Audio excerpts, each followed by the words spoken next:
បាទបងប្អូនពិតជាត្រេកអរមែនទែនបងប្អូនបាទការពីយប់មិញយើងជួយសង្គ្រោះបាទបានបាទបរិសម្នាក់បងប្អូនបាទដែលគាត់នៅមានជីវិតបងប្អូនបាទតាំងពីថ្ងៃកើតហេតុមកដល់បាទយប់មិញនេះគឺមានរយៈជិតមួយអាទិត្យហើយបងប្អូនបាទហើយឃើញថាគាត់នៅមានជីវិតបាទពិតជាត្រេកអរមែនទែនបងប្អូនបាទចង់និយាយថាទឹកដោះមិនអាចថ្លៃបងប្អូនបាទអញ្ចឹងការរុករកបាទនៅនៅក្នុងគំនរបាទអាគារដែលស្រុតបាក់ដោយឧបវហេតុបាទរំជួយដីនៅថៃបងប្អូនបាទមកដល់គណៈពេលនេះបាទអឺការរុករកនៅតែបន្តនៅឡើយទេបងប្អូនប៉ុន្តែបងប្អូនខ្លះគាត់ថាហេតុអីបានមិនកាយបាទឲ្យលឿនទៅបងប្អូនចេះបងប្អូនដោយសារគេអត់ហ៊ានធ្វើលឿនទេដោយសារមនុស្សវាមានជាន់លើជាន់ក្រោមបាទអញ្ចឹងទៅយើងវាអាចអង្គើខ្លាំងវាអាចស្រុតបាទបន្ថែមទៅកិនអ្នកនៅខាងក្រោមឬមួយក៏យើងដៃអាអិចបាទយើងទៅកាយទៅអីទៅប៉ះពាល់មនុស្សដែលមានជីវិតបាទនៅមានដង្ហើមណាបាទនៅអញ្ចឹងវាអាចគ្រោះថ្នាក់ដល់អាយុជីវិតគាត់អញ្ចឹងខាងជំនាញបាទខ្ញុំមិនដឹងថាមកពីប្រទេសណាទេមានខាងអាមេរិកខាងអីច្រើនណាស់បងប្អូនបានមកត្រួត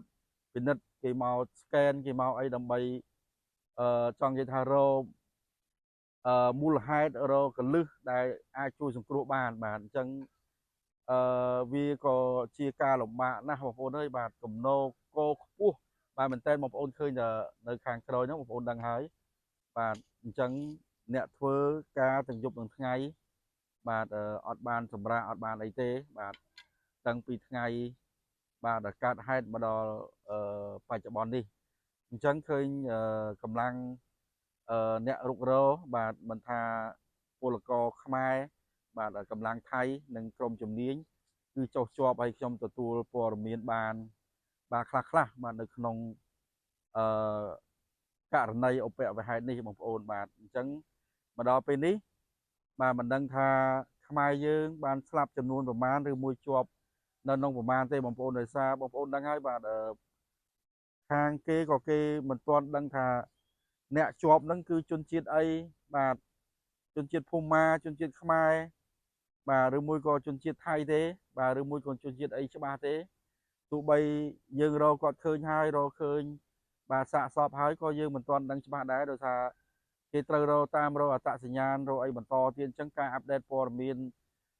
វារៀងយឺតតិចបាទហើយខ្ញុំនៅឆ្ងាយបងប្អូនបាទនៅប្រទេសកម្ពុជាយើងក៏មិនបានទៅបាទផ្ទាល់ហើយក៏យើងខ្ញុំក៏អត់ចេះថៃបាទហើយយើងស្រាវជ្រាវព័ត៌មានក៏ពិបាកដែរដោយសារខ្ញុំខសួរគេបាទក៏គេអត់ដឹងដែរបាទដោយសារអ្នកធ្វើការគេធ្វើអាផែនគេណាដូចធ្វើមកជាហៀងខាងនេះគេដឹងមកជាហៀងខាងនេះគេមិនអាចទៅដឹងដល់ជាហៀងខាងនោះទេបាទអញ្ចឹងវាមានអាព្រំដែនរបស់វាបងប្អូនបាទអញ្ចឹងនៅក្នុងការផ្ដល់ព័ត៌មានបាទមិនថាខ្ញុំមិនថាគេទេបងប្អូនបាទគឺអឺលក្ខណៈដូចថាយើងមិនអាចប្រាប់ច្បាស់ឬមួយក៏មិនដឹងស្ថានភាពឲ្យពិតប្រាកដដែរបាទអញ្ចឹងនេះគឺជាការគ្រប់គ្រងបាទព័ត៌មានរបស់គេហើយជំនាញរបស់គេពិតគេក៏ទៅ scan បាទទៅមើលមូលហេតុទៅនិយាយទៅគេធ្វើគេមានហេតុផលរបស់គេបងប្អូនបាទយើងមិនអាចបន្ទោសគេបានទេហើយមិនអាចឲ្យគេធ្វើលឿនបានទេដោយសារគេគិតពី